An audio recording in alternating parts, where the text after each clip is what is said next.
Баршаңызға сәлем достар, каналыма қош келдіңіздер.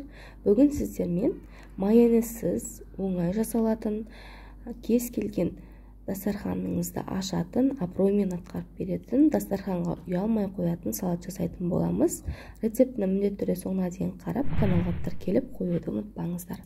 Ең алдымен көкөністердің барлығын жуып дайындап аламыз да, қиярды дәл видеодағыдай 2-ге немесе 3-ге бөліп, ұзыншалап осылай солонка тәрізді етіп тураймыз. Содан соң қызанақты да артық жерін алып тастап, 3-1-3 тәрізді етіп, әдемілеп қызанақты да турап, бір ыдысымызға саламыз.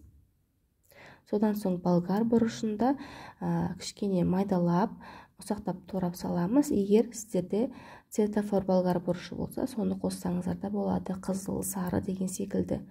Содан соң суға алдын ала қайнап піскен етімізді жұқалап 4-1 етіп турап, оны да салатымыздың үстіне саламыз. Содан соң сәбізді үккіштен өткізіп саламыз. Сарымсақты да үккіштен өткізіп саламыз. Барлық заттың мөлшерін төменде описание бөліміне жазып қалдырамын. Сол жерден қарасаңыздар болады. Содан соң дәміне қарай тұз саламыз.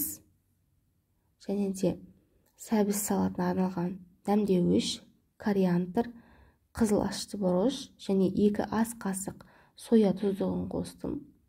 Және де қызып тұрған майды осы дәмдеуштердің үстіне құямыз міндетті түрде. Және көкөністер қоссаңыздар болады, көкпияз, укроп, петрушка деген секілді. Барлығын жақсылап енді араластырып аламыз. Міндетті түрде жақсылап араластырып аламыз да, дайын болған салатымызды 1 сағатқа тоңазытқышқа қойып қойсаңыздар, дәмі кіріп, одан сайын керемет болады. Немесе бірден дастарханға ұсына берсеңіздер де болады. Өте керемет, әрі оп-оңай, өте дәмді болып шығады.